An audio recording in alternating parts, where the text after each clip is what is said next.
Occupé à chercher, parce que c'est ça un petit peu la grande difficulté. On prie, on demande à Dieu, Seigneur, dirige-moi pour le message que tu veux que j'apporte à ton Église, puisque vous êtes le peuple de Dieu, vous êtes ses brebis, vous êtes un peuple qui fait que passer sur la terre avec une destination qui nous est assurée. Et j'étais occupé à prier là-dessus et en même temps, je regardais sur Twitter. Je ne sais pas s'il y en a qui connaissent ce que c'est que Twitter. C'est un réseau d'informations, de fils d'informations. Et il y a une information sur laquelle je suis tombé qui m'a laissé un petit peu perplexe. Et je me suis dit, bon, ben voilà, je pense que c'est le sujet à adresser. Vous savez qu'il y a beaucoup de menaces en ce moment qui sont autour de nous et qui donnent un côté un petit peu anxiogène à notre vie. On voit déjà la guerre en Ukraine avec la Russie, on se pose la question, jusqu'où ils vont aller, est-ce qu'ils vont nous envoyer des missiles ou pas du tout? On voit forcément l'état dans lequel notre démocratie se trouve. On ne peut pas rester insensible à voir autant de manifestations et autant de forces de l'ordre pour établir un ordre dans lequel, qu'on soit d'accord ou pas d'accord, nous chrétiens, nous avons à nous soumettre. L'apôtre Pierre nous l'a enseigné, soumettez-vous aux autorités, quand bien même de toute façon c'est Dieu qui trône, et il n'y a rien qui se passe sans que Dieu ne le permette.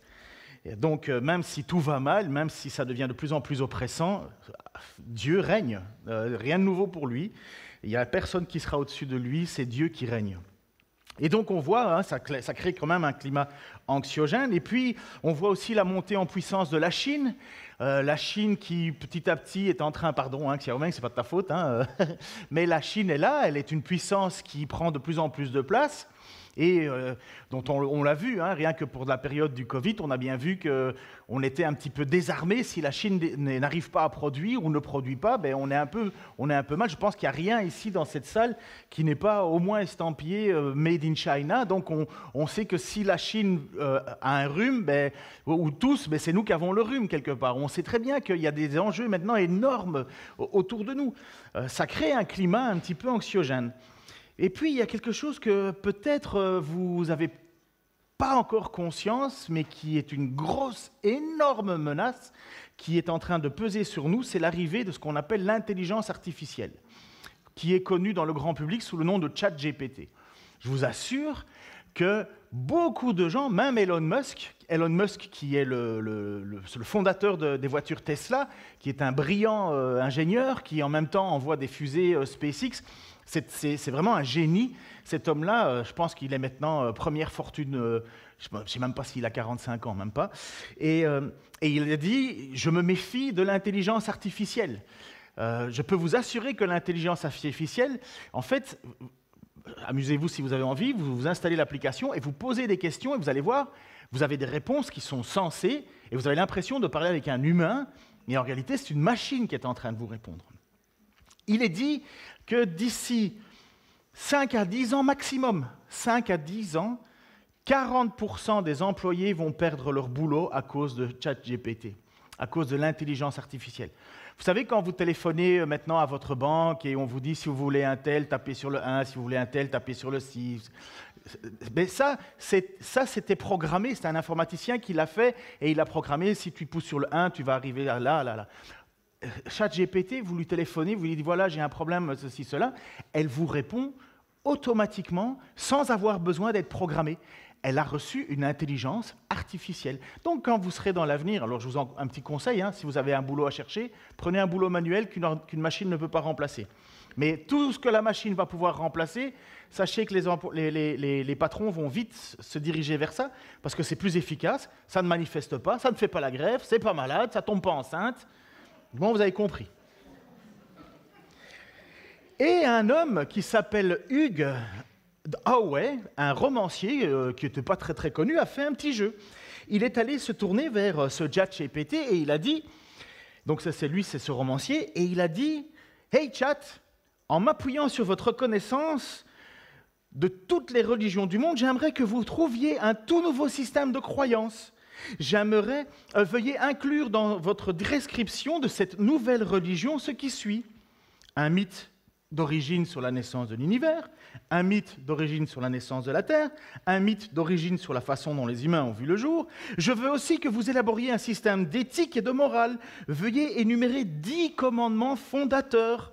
de cette religion fictive. Celle-ci devrait avoir d'excellentes lignes directrices sur la meilleure façon de traiter les autres, comment être au mieux de nous-mêmes, comment créer le plus de bonheur et le plus grand nombre de personnes, et comment rendre le monde meilleur. S'il vous plaît, trouvez un nom pour cette nouvelle religion. Tout ce que vous voulez ajouter aussi, faites-le. Des coutumes, des vacances, des robes, des dictons, des hymnes. Tout ça, ce serait merveilleux. Et c'est comme ça qu'on parle à ChatGPT. Il suffit de lui parler, vous dites ça, et la machine se met à travailler. Eh bien, vous seriez étonné de ce que la machine a répondu. C'est incroyable. Elle a déjà donné le nom de cette nouvelle religion fictive qui s'appelle l'harmonisme. L'harmonisme, c'est l'idée d'une espèce d'harmonie planétaire, une espèce d'harmonie dans laquelle nous serions.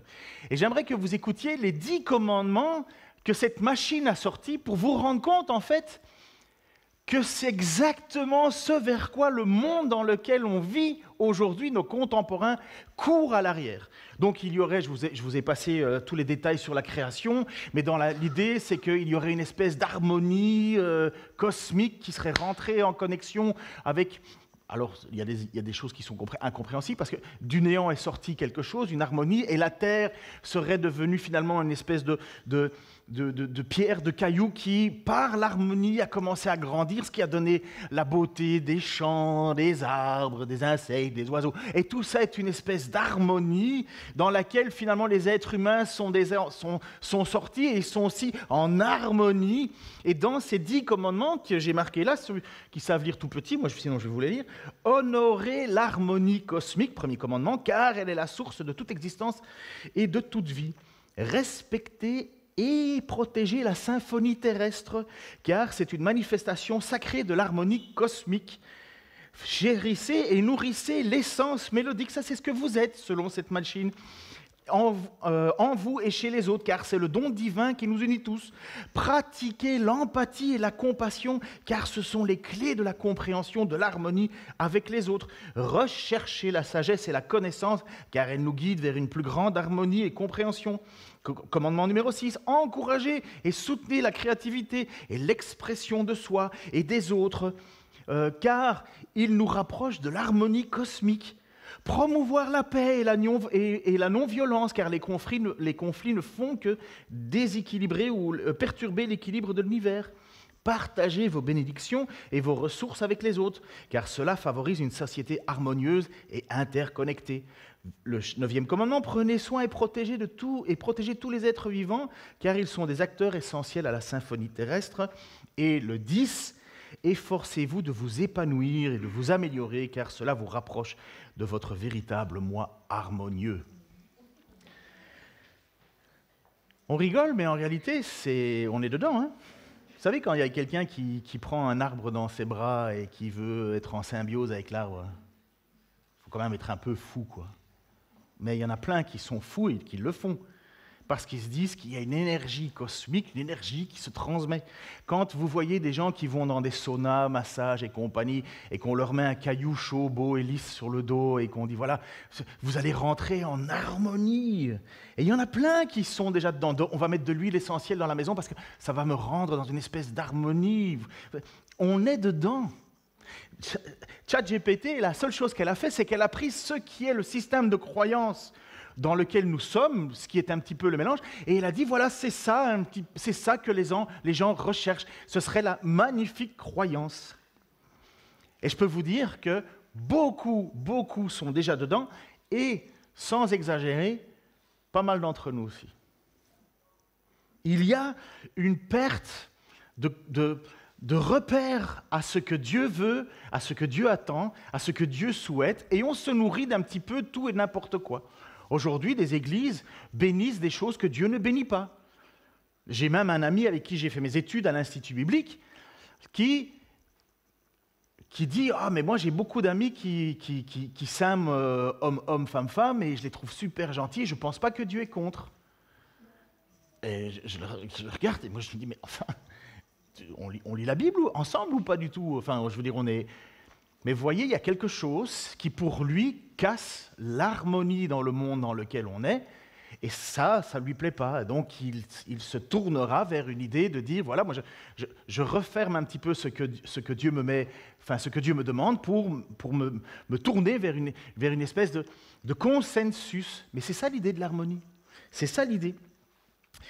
L'apôtre Paul avait bien raison lorsque dans 2 Timothée, qu'on a étudié en plus en cours ensemble, il a dit ceci à Timothée, « Car il viendra un temps où ils ne supporteront plus l'enseignement, mais au gré de leur désir, avec une démangeaison d'entendre, ils se donneront une foule de maîtres ou maîtres sur maîtres, et ils détourneront leur oreille de la vérité et dévieront vers des fables. » On pourrait affirmer que quand Paul parle de la fin des temps, en fait, c'est depuis tout le temps. La fin des temps, ça a commencé depuis le départ de Jésus-Christ à la Pentecôte jusqu'à son retour. On est dans la fin des temps. Et Paul va dire dans les temps-ci qui sont les derniers, et ainsi de suite, et ainsi de suite. Et nous l'avons vu qu'un chrétien qui veut vivre selon la volonté de Dieu, selon le désir de Dieu, il va être ostracisé, moqué ou parfois persécuté parce que justement, il va à l'encontre de ce qu'un monde veut entendre. Nous écoutons Dieu, nous avons Dieu qui nous donne ses directives, ses commandements, et nous savons que le message de Dieu est un message qui est excellent, qui est bon, mais qui en même temps dérange parce qu'il annonce une chose qui est essentielle, c'est que nous sommes pécheurs et que nous avons besoin d'être pardonnés de notre péché. Et comme le dit, je l'ai entendu déjà plusieurs dimanches, car il n'y a pas de pardon des péchés sans effusion de sang. Et donc, ça veut dire que d'une manière ou d'une autre, nous sommes devant Dieu, non pas en harmonie, mais en désharmonie. Et le monde ne veut pas entendre cela. Et c'est quoi le problème de cette désunion? C'est le péché.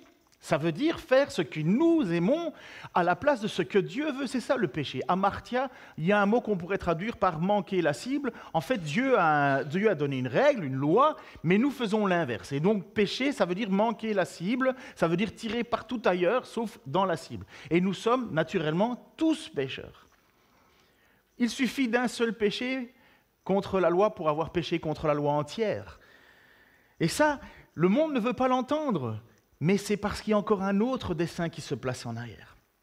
Donc Paul fait mention que le peuple, et qui n'est pas uniquement le peuple extérieur, mais même des gens qui se disent croyants, courent vers des orateurs. Ils disent, ils se donneront une foule de maîtres. En fait, le mot, c'est un tas, des tas sur tas. C'est le peuple lui-même qui va chercher les orateurs. Ce n'est pas les orateurs qui viennent et qui disent « Voilà, j'ai un message extraordinaire à vous donner que vous ne connaissez pas et dont il y a une espèce de mystique à découvrir. » Non, c'est le peuple lui-même qui, au fond de lui, comme cet auteur romancier a tapé sur ChatGPT, « Je voudrais une religion qui m'épanouisse. » Eh bien, il y a ça, il y a ce dépôt en nous de vouloir rechercher quelque chose de plus agréable que la parole de Dieu, la pensée de Dieu, le vœu de Dieu, la direction de Dieu. Et je peux vous assurer que beaucoup de gens tombent dans le panneau. Justement, quand il est dit « ils auront une démangeaison d'entendre », ça veut dire qu'on est attiré par entendre quelque chose d'autre. Et je peux vous assurer que ce que vous allez entendre dans quelques minutes, on n'en est pas loin. On n'en est pas loin. Je vais vous faire écouter une petite bande audio, parce que c'est une bande audio d'une prédication qui a été donnée dans une église à Lakewood, aux États-Unis. Et c'est une église qui comporte 52 000 membres. Quand je peux vous dire que c'est une foule de personnes qui courent vers des messages, qui se disent être de Dieu, mais qui ne sont pas de Dieu, je peux vous assurer que ce n'est pas la masse qui définit si oui ou non on est dans la vérité ou on est dans l'erreur, c'est la parole, Acte 17, 11. On vérifie ce qui est dit, et si c'est dit, ben on le fait, si ce n'est pas dit, on ne le fait pas. Mais une foule de gens se donnent des orateurs qui parlent selon leur désir de leur propre cœur. Et je peux vous assurer que ce que vous allez entendre, si vous êtes comme moi, j'ai dû confesser à Dieu aussi en disant « Seigneur, c'est vrai que ce message m'attire, et c'est vrai que parfois je te mélange avec ce que j'entends, parce qu'il y a des moments où ton évangile me semble rude. » Moi, quand on m'a présenté l'évangile pour la première fois de ma vie, on m'a dit « Tu vas voir, ta vie va être magnifique. Tu vas être heureux, J'entends souvent des gens dire « Ah, les gens sont malheureux, les gens sont malheureux. » Mais les chrétiens sont aussi malheureux.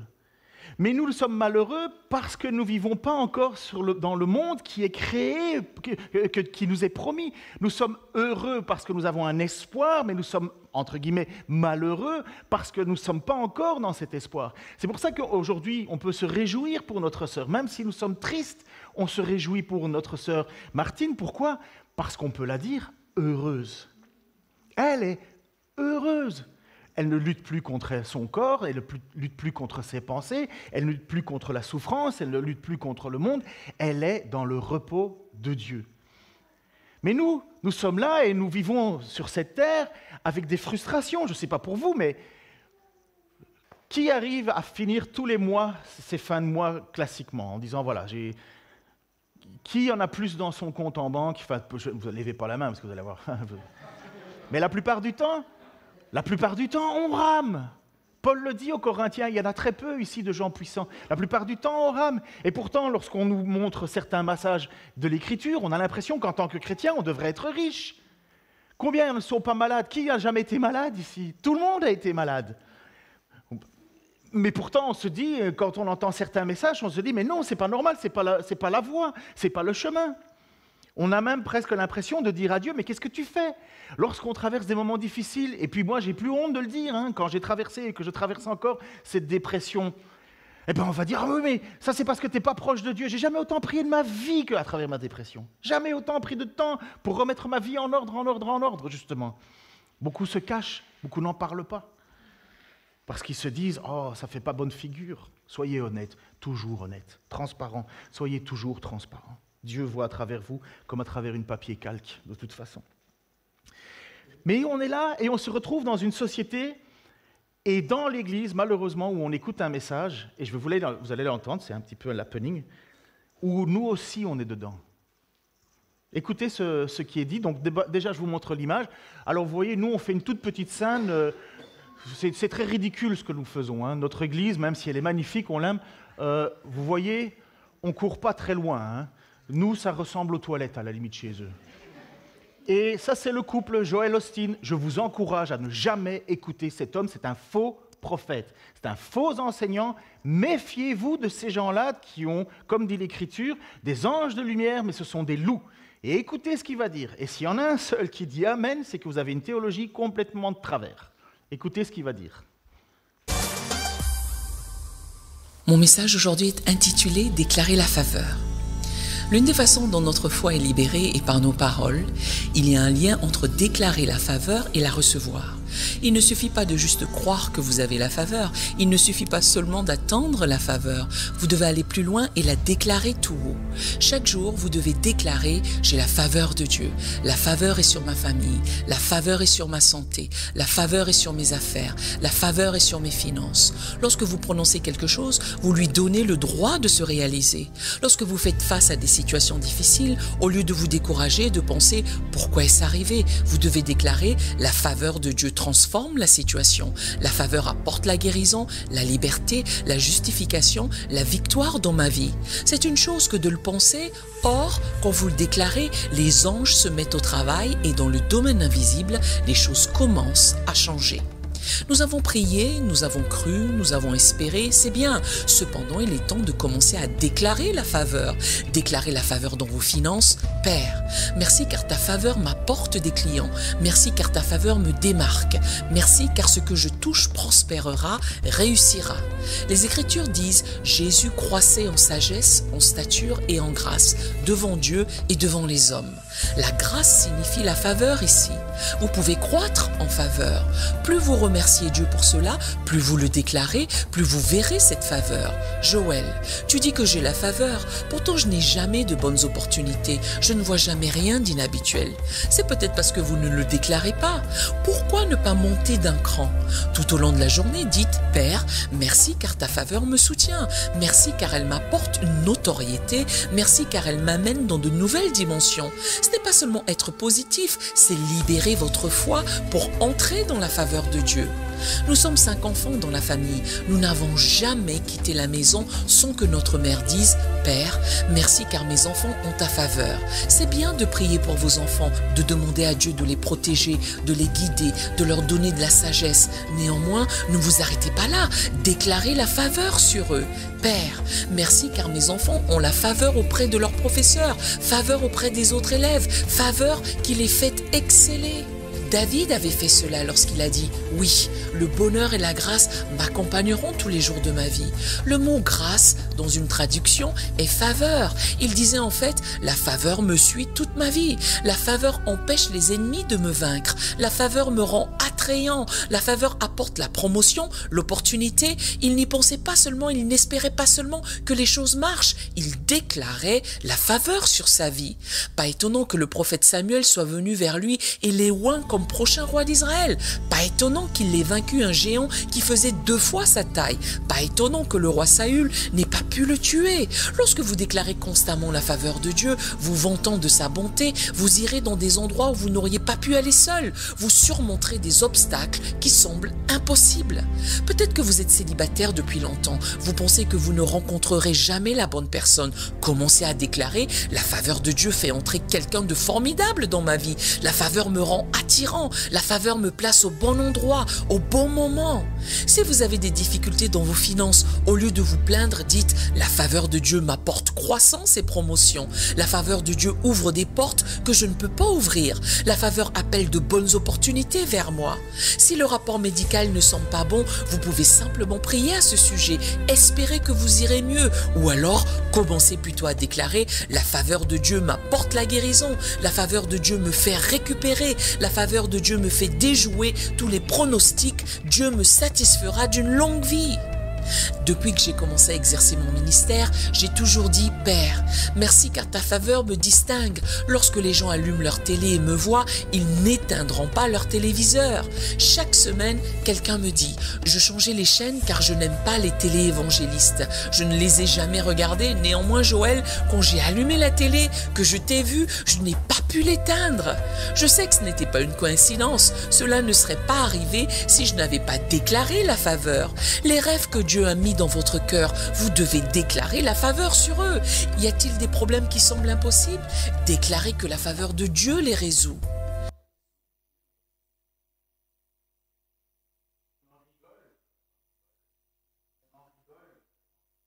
Mais en fait, on n'en est pas loin. Combien de fois j'entends des gens autour de moi dire « Je déclare au nom de… » Tu déclares quoi? Qui sommes-nous pour déclarer? Nous sommes des mendiants de la grâce de Dieu. En fait, nous pensons avoir une autorité parce que nous prenons un passage qui, dans Romains 10, verset 6, dit « Si tu déclares de ta bouche ». Mais si tu déclares quoi? Si tu déclares cette parole est certaine, elle est sur ta bouche, et si c'est une parole de foi. Et tout ce mouvement avec Joyce Meyer et compagnie et plein d'autres, en fait, ils ont un mouvement qu'ils appellent la parole de foi. Et parce que tu es chrétien, il suffit de déclarer quelque chose. Je déclare la faveur, je déclare la faveur. Tu peux prier, c'est bien, tu peux demander, c'est bien. Mais non, il faut déclarer. À l'époque, on appelait ça le gnosticisme. Les premiers chrétiens du 1er siècle, donc dès le début de l'évangile des Jean, 1, 2, 3 Jean, ils ont commencé à combattre un mouvement qu'on appelait le gnosticisme, qui disait il existe une espèce de religion cachée, de manière d'atteindre Dieu, et il faut aller plus loin, et nous avons ce secret. Et qu'est-ce qu'ont fait les Écritures, les premiers chrétiens, les pères de l'Église? Ils ont combattu. Pourquoi? Parce que qu'est-ce qu'il y a de magnifique à dire à des gens? Vous êtes sauvés, mais en espoir maintenant. Vous êtes persécutés à cause du nom du Christ. Vous êtes moins que rien, mais c'est le plan de Dieu parce que Dieu l'a voulu. Non, on préfère se tourner vers un autre message où on va vous donner les clés de compréhension de ci, de ça. Pourquoi? Parce que Dieu est à mon service. Et regardez ce que Paul va dire à Timothée, chapitre 6, verset 3-12, il va dire ceci: « Si quelqu'un enseigne autre chose et s'écarte des saintes paroles de notre Seigneur Jésus-Christ et de l'enseignement conforme à la piété, c'est un homme enflé d'orgueil. » Vous venez de l'entendre. Le gars, il dit, des gens viennent me voir et ils regardent des téléévangélistes à la télé. Mais quand c'est toi, oh, c'est magnifique, c'est enflé d'orgueil. Un ignorant qui a une passion maladive pour les spéculations et les controverses sur les mots. Il a pris le mot faveur, il a trouvé une traduction où le mot faveur, grâce voulait dire faveur, et donc forcément il a fait tout un message. Mais moi, je n'ai pas entendu l'évangile, là. Je n'ai pas entendu l'évangile. Au contraire, et qu'est-ce qu'il en résulte? Des jalousies, des disputes, des dénigrements réciproques. Un pauvre dans une église comme ça, c'est quoi? C'est quelqu'un qui n'a pas la faveur de Dieu. C'est un raté. C'est une personne qui doit avoir un péché. C'est une personne qui doit être loin. Non, et ça crée quoi un discours comme ça? Ça crée des tensions, des jalousies, des dénigrements, des soupçons malveillants. Ah, celui-là, il est riche, mais c'est pas la faveur de Dieu qu'il a eu, ça, c'est parce qu'il est malhonnête. C'est des discussions interminables entre gens à l'esprit faussé. Ils ne connaissent plus la vérité et considèrent la foi comme un moyen de s'enrichir. Cet homme-là, il a la dernière Ferrari. Je ne vous raconte pas des bêtises. Tout ce que je vous dis, ça a été vérifié. Il a la dernière Ferrari. Et il la commence à Ferrari parce qu'il prêche l'Évangile. Et qu'est-ce que dit Paul? Et il considère la foi en Dieu comme un moyen de s'enrichir. La véritable foi en Dieu, écoutez, c'est les paroles de l'apôtre Paul, c'est véridique, vous pouvez vérifier dans vos Bibles. La véritable foi en Dieu, en effet, est une source de richesse quand on sait être content avec ce que l'on a. Comprenez? La véritable foi en Dieu est une source de richesse si tu te contentes de ce que tu as. Nous n'avons rien à porter dans ce monde et nous ne pouvons rien en emporter. Tant que nous avons nourriture, vêtements, nous nous en contenterons. Et ceux qui veulent à tout prix s'enrichir s'exposent eux-mêmes à la tentation et tombent dans les pièges de nombreux désirs insensés, comme la majorité de cette congrégation. Ils veulent s'enrichir et ils tombent dans un piège insensé, de désirs insensés et pernicieux qui précipitent l'homme dans la ruine et la perdition, car l'amour de l'argent est la racine de tous les maux. Pour s'y être abandonnés, certains se sont égarés très loin de la foi et se sont infligés beaucoup de tourments. Mais toi, homme de Dieu, c'est ce que Paul va dire à ce jeune Timothée, fuis toutes ces choses, recherche ardemment la droiture, la piété, la fidélité, l'amour, la persévérance, l'amabilité, combat le bon combat de la foi, saisis la vie éternelle que Dieu t'a appelé à connaître et au sujet de laquelle tu as fait cette belle profession de foi en présence de nombreux témoins. Regardez juste ce petit passage-là de Paul qui enseigne à Timothée c'est quoi être un responsable. Vous avez compris qu'on n'est déjà plus là, on n'est plus là. Pour quelqu'un qui ouvre sa Bible et qui est capable de lire ce qui est écrit, eh bien, il peut déjà dénoncer. Mais enfin, c'est trop. Ça, c'est l'amour de l'argent. Mais malheureusement, on est attiré quand même par ça.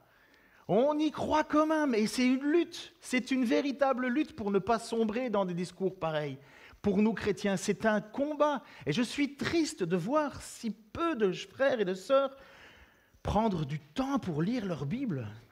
Juste la lire. Feriez ça. Et si ces gens dans cette église prenaient le temps de s'asseoir convenablement et prendre un chapitre à la fois, l'un après l'autre, plutôt que de trucs qu'on voit sur Instagram, des snaps là, en disant voilà, j'ai lu la méditation du jour, c'est fait, le calendrier dans mes toilettes, c'est fait, j'ai eu ma dose de Dieu. Mais non. Non, il faut faire comme les Juifs de Bérée, il faut persévérer dans l'enseignement des Écritures, vérifier. Faites-le parce qu'au final, c'est ce que Paul va dire, pour s'y être abandonnés, certains se sont égarés loin de la foi et se sont infligés beaucoup de tourments. Et ce jeune Timothée, il souffre de devoir dire ce message aux gens autour de lui. Il en souffre, ça lui en coûte. L'apôtre Pierre, ça lui en coûte parce qu'il est en train de dire à quoi aux gens? Vous souffrez, mais c'est normal.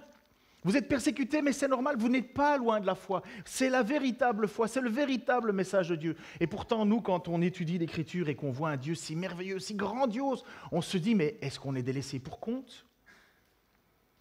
Il y a 3 choses, je me dépêche parce que je vois que le temps passe très vite, alors je ne sais pas comment je vais faire, mais je vais le faire.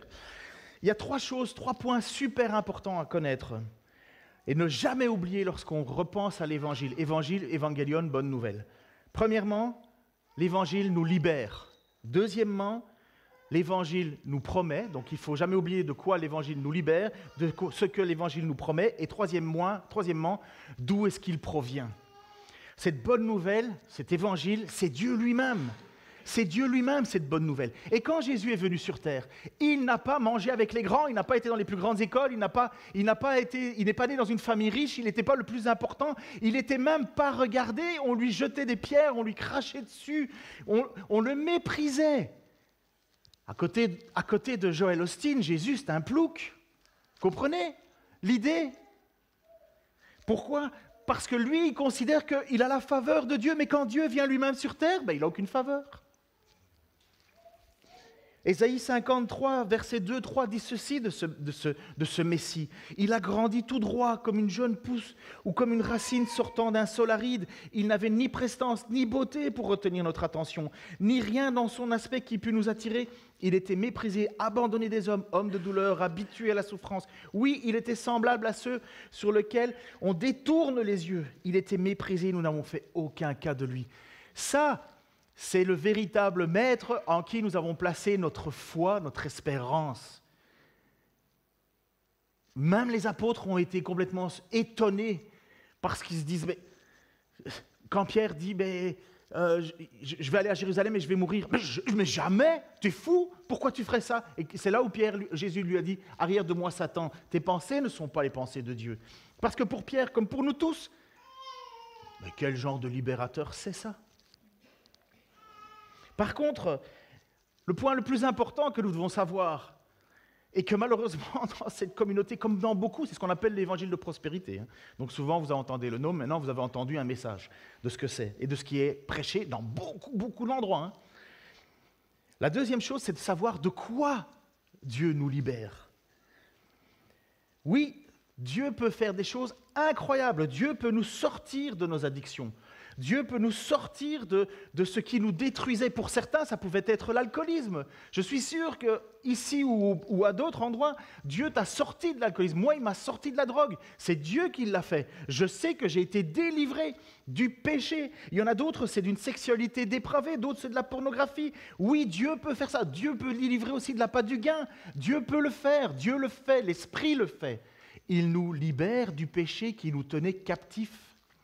Ça, c'est l'Évangile. C'est l'Évangile. Je suis libéré de la sexualité, mais ce n'est pas pour avoir la plus belle femme au monde, même si je l'ai. Mais elle n'est pas là, merde. Elle a un gros problème de mal de dos en ce moment, ma femme. Mais vous voyez, j'ai été délivré de la pâte du gain, mais ce n'est pas pour devenir l'homme le plus riche. J'ai été délivré de beaucoup de choses, mais ce n'est pas pour retomber dans le péché. C'est justement parce que ce péché me faisait à la fois tomber sur moi la colère de Dieu, mais en même temps me dépravait. Moi, la drogue m'a fait faire des choses débiles, dont aujourd'hui j'ai honte. Mais j'étais addict, je ne pouvais pas m'en sortir. Oui, l'Évangile libère du péché, du lien du péché. Romains chapitre 6, versets 1 à 11 dit ceci, « Que dire maintenant? Persisterions-nous dans les péchés pour que la grâce abonde? Loin de là, puisque nous sommes morts au péché. Comment pourrions-nous vivre encore dans le péché? Ne savez-vous pas que si nous avons été baptisés pour Jésus-Christ, c'est en relation avec sa mort que nous avons été baptisés. Nous avons donc été ensevelis avec lui par le baptême en relation avec sa mort, afin que comme Christ a été ressuscité par la puissance glorieuse du Père, nous aussi nous menions une vie nouvelle. Car si nous avons été unis à lui par une mort semblable à la sienne, nous le serons aussi par une résurrection semblable à la sienne. Comprenons donc que l'homme que nous étions autrefois a été crucifié avec Christ, afin que le péché, dans ce qu'il a fait sa force, soit réduit à l'impuissance et que nous ne soyons plus esclaves du péché. Car celui qui est mort a été déclaré juste, il n'y a plus à répondre du péché. Or, puisque nous sommes morts avec Christ, nous croyons que nous vivrons aussi avec lui, car nous savons que si Christ est ressuscité, ne meurt plus, la mort n'a plus de pouvoir sur lui, il est mort et c'est pour le péché qu'il est mort une fois pour toutes. Mais à présent, il est vivant et il vit pour Dieu. Ainsi, vous aussi, considérez-vous comme morts au péché et comme vivants pour Dieu dans l'union avec Jésus-Christ. C'est ça le cadeau de l'Évangile, c'est qu'il nous libère du péché, il nous libère de la convoitise, il nous libère de tout ce qui fait en nous la lutte à notre âme. Et Corinthiens 6, 9, 12, ne savez-vous pas que ceux qui pratiquent l'injustice n'auront aucune part au royaume de Dieu? La Bible dit ceci, ne vous y trompez pas, il n'y aura point de part dans l'héritage de ce royaume pour les débauchés, les idolâtres, les adultères, les pervers, les homosexuels, ni pour les voleurs, les avares, ou pour les ivrognes, les calomniateurs ou les malhonnêtes. Et voilà ce qui est important à regarder sur ce texte, voilà bien ce que vous étiez, certains d'entre vous. C'était mon passé, ça. Je faisais partie de ça, c'était mon passé. Mais vous avez été lavés, vous avez été purifiés du péché, vous avez été déclarés justes au nom du Seigneur Jésus-Christ et par l'Esprit de notre Dieu. Tout m'est permis, certes, mais tout n'est pas bon pour moi. Tout m'est permis, c'est vrai, mais je ne veux me placer sous aucun esclavage. Moi, je plains ces gens qui courent derrière cet évangile de prospérité, parce qu'ils vont retomber dans un esclavage. Ils vont retourner dans ce qui fait la guerre à l'âme. Ils veulent être riches, célèbres et en bonne santé. C'est l'harmonisme. Ils veulent être riches, célèbres et en bonne santé. Pour la gloire de Dieu, bien entendu. Oui, l'évangile, le vrai évangile transforme des vies. Je ne sais pas si vous êtes prêts à faire ce jeu-là, mais est-ce que quelqu'un peut lever sa main, comme je le fais, en disant « Oui, Dieu m'a libéré d'une addiction ». Les autres, vous n'êtes pas encore libres? Si, certainement. Dieu m'a libéré d'une addiction. Vous pouvez le témoigner que quelque chose vous tenait captif, mais Dieu a transformé vos vies pour vous libérer de ce qui vous tenait captif. Peut-être ceux qui n'ont pas levé la main, c'est peut-être parce que vous luttez encore. Mais il y a une différence entre le péché immanent et le péché rémanent. Qu'est-ce que je viens de dire?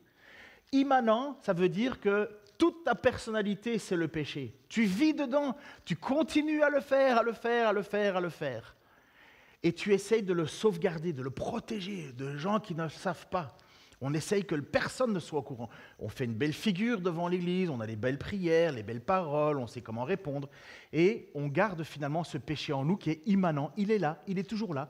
En fait, il n'est jamais parti. Et puis vous avez le péché rémanent. Le péché rémanent, c'est celui dans lequel tu luttes, mais qui revient à la charge. Mais tu luttes, et tu luttes. Et les gars, c'est souvent comme ça. Peut-être les filles, j'en sais rien, mais les filles, c'est encore différent. Mais les gars, c'est pareil. Tous les gars luttent avec la pornographie sur Internet. Tous. Et on lutte. Ça ne veut pas dire que tous les soirs, c'est bingo, ils ne tombent pas. Non, ils tombent. Et puis après ça, ils demandent pardon à Dieu. Et ils prient, ils prient. Il y en a qui vont jusqu'à jeûner. Tant mieux qu'ils tous les moyens utilisés. Mais ils ne veulent pas vivre comme ça. Ils ne le supportent pas. Ils se sentent mal devant Dieu. Ils se sentent sales. Il y a bien d'autres raisons. Il y a plein d'autres choses. Et on se sent sale devant Dieu. Et on demande à Dieu, aide-moi, sauve-moi de moi-même. Voilà ce qui est la lutte contre le péché rémanent. Ce n'est plus ce que nous voulons être, ce n'est plus ce que nous sommes, mais nous luttons encore, parce que nous ne sommes pas encore délivrés totalement. Nous sommes encore sur cette terre et nous gémissons. Mais celui qui dit bah, « c'est pas très grave », comme j'ai encore entendu là tantôt, hier ou avant-hier, je ne sais plus, je parlais avec des pasteurs, un pasteur qui a lutté constamment avec ça, avec l'addiction aux femmes, et puis à un certain moment, vous savez ce qu'il a dit, plutôt que de lutter, il a dit « de toute façon, je ne peux rien faire, ben, je vais tomber dedans ». Ne faites jamais ça. Oh, le mal que je ne veux pas faire, je le fais, le bien que je ne veux pas faire, et le bien que je veux faire, je ne le fais pas. Qui me délivrera de ce corps de mort, dit l'apôtre Paul. C'est Christ qui peut le faire. Et si tu tombes plein de fois, eh bien, demande pardon plein de fois. Jusqu'à combien l'apôtre Pierre a demandé à Jésus, je dois pardonner? Et Jésus lui a dit, 7 fois, 77 fois. Ça veut dire tout le temps. Et si Jésus a enseigné ça, est-ce qu'il l'a enseigné juste pour les autres et lui, il ne le ferait pas? Jésus est en train de nous dire que si tu demandes pardon, il te pardonnera toujours. Et tant qu'on est tenu dans cette dépendance, tant qu'on est lié à cette dépendance en Christ et que le péché finalement me fait toujours tomber et me fait toujours revenir à Dieu, vous êtes toujours accroché à Dieu. Par contre, si vous ne priez plus pour ça, si vous faites semblant et que vous passez votre temps à masquer les choses, réfléchissez. Je veux terminer avec ce passage-là.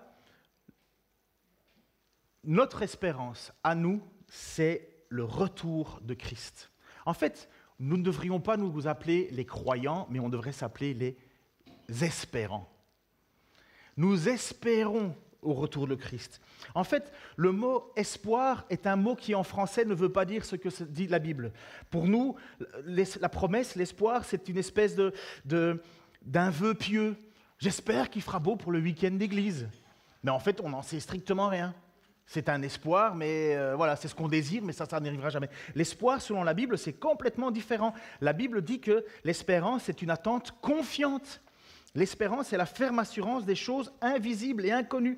Le pasteur Pierre Maury a dit ceci, et c'était très juste, « Nous n'attendons pas quelque chose dans notre espérance, nous attendons quelqu'un.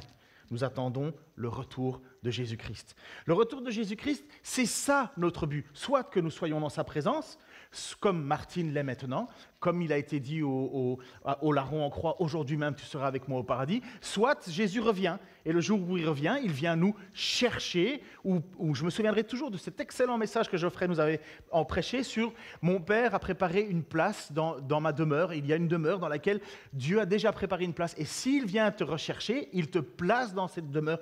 Il vient, aucune religion ne donne ça comme espoir de quelqu'un qui revient pour te prendre et le placer dans son royaume. » Même si les Juifs attendent le Messie, pour eux il n'est pas encore venu, même si les musulmans attendent le retour d'Issa, parce que ça sera Issa qui déclara, Issa c'est leur nom pour Jésus, pour eux c'est Jésus qui doit revenir, mais qui considèrent juste comme un grand prophète, et il va venir et annoncer la temps des fins, seuls les chrétiens croient que Christ est celui qui reviendra pour nous apporter ce qui nous a été promis.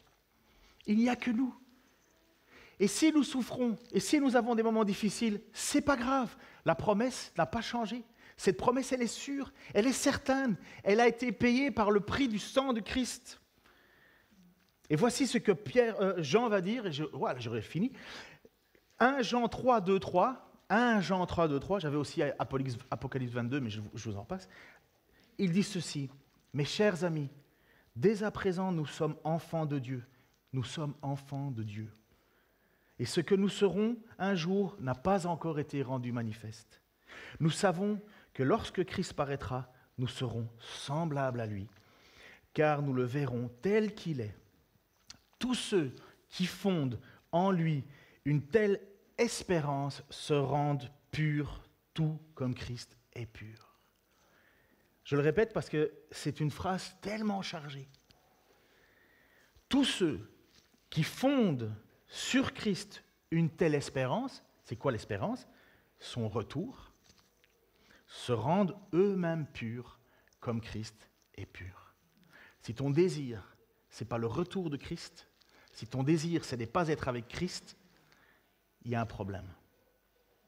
Si ton désir, ce n'est pas Christ, il y a un problème. Apocalypse 22, je ne le lis pas, je vous dis juste la dernière phrase. Le témoin, vous le trouvez dans votre Bible, dernière page, 3 derniers versets, même pas 3 dernières lignes. Le témoin qui affirme ces choses déclare « Oui, je viens bientôt. » Oh oui, qu'il en soit ainsi. Viens, Seigneur Jésus. Que le Seigneur Jésus accorde sa grâce à tous. Les paroles de l'Apocalypse se terminent avec cette phrase, ce cri « Oh, viens, Seigneur Jésus. » Et lorsque tu pèches « Oh, viens, Seigneur Jésus, viens, sauve-moi. » Libère-moi de tout ça. Libère-moi de soit la persécution, mais que tu reviennes pour régner vraiment. Libère-moi de mon addiction, ou continue à me libérer, mais j'ai besoin de toi. Voilà le message de l'Évangile. Et si vous êtes accroché à Christ de cette manière-là, et si vous ne cédez pas à ces messages, mais complètement stupides pour celui qui connaît la parole, mais tellement attirants pour celui qui ne connaît pas vraiment Dieu, mais veut un Dieu qui bénisse ses finances, bénisse sa santé, bénisse sa beauté, bénisse sa prestance, bénisse son couple, bénisse...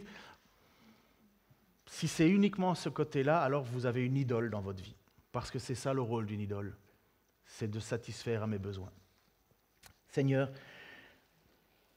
nous nous plaçons, et moi en premier, devant toi, parce que nous sommes ton peuple. Tu nous as appelés. Tu connais l'histoire de chacun qui est assis sur sa chaise ici. Tu connais si bien notre vie, Seigneur, que même le nombre de nos cheveux, tu connais. Tu connais, et tu nous connaissais même avant notre naissance dans le ventre de notre mère, tu nous connaissais. Seigneur, tu sais ce qui nous a fait pleurer plus d'une fois. Tu sais ce qui nous retient captifs encore. Tu sais les péchés avec lesquels nous luttons chaque jour, Seigneur. Tu connais notre vie du début jusqu'à la fin. Mais nous savons que tu es le bon berger. Père, je te prie pour ma communauté à laquelle tu m'as confié, ce peuple qui t'appartient, Seigneur. Que nous puissions, Seigneur, avec les anciens, toujours enseigner ta parole et uniquement ta parole. Que nous puissions, Seigneur, aider ceux qui s'égarent vers un évangile qui n'est pas le tien, qui leur amènerait, Seigneur, bien des tourments. Je te prie, Seigneur, pour que nous puissions, malgré notre petite taille, Seigneur, continuer à briller pour toi. Seigneur, éloigne de nous, Seigneur, ces désirs insensés. Permets de pleurer avec ceux qui pleurent et de nous réjouir avec ceux qui se réjouissent. Permets-nous, Seigneur, comme l'a été rappelé ce matin, que nous puissions vivre pleinement cet amour fraternel, Seigneur, parce qu'il est de toi. Oh, nous ne le méritons pas, nous ne sommes pas capables, mais nous en avons besoin. Et nous ne voulons pas le vivre autrement. Seigneur, je te prie pour moi, pour Franck, pour Martin, et pour tous ceux qui, dans l'avenir, Seigneur, continueront à diriger cette communauté. Donne-nous de la sagesse, du discernement, et que nous veillions sur nos paroles et sur tes paroles. Au nom de Jésus-Christ. Amen.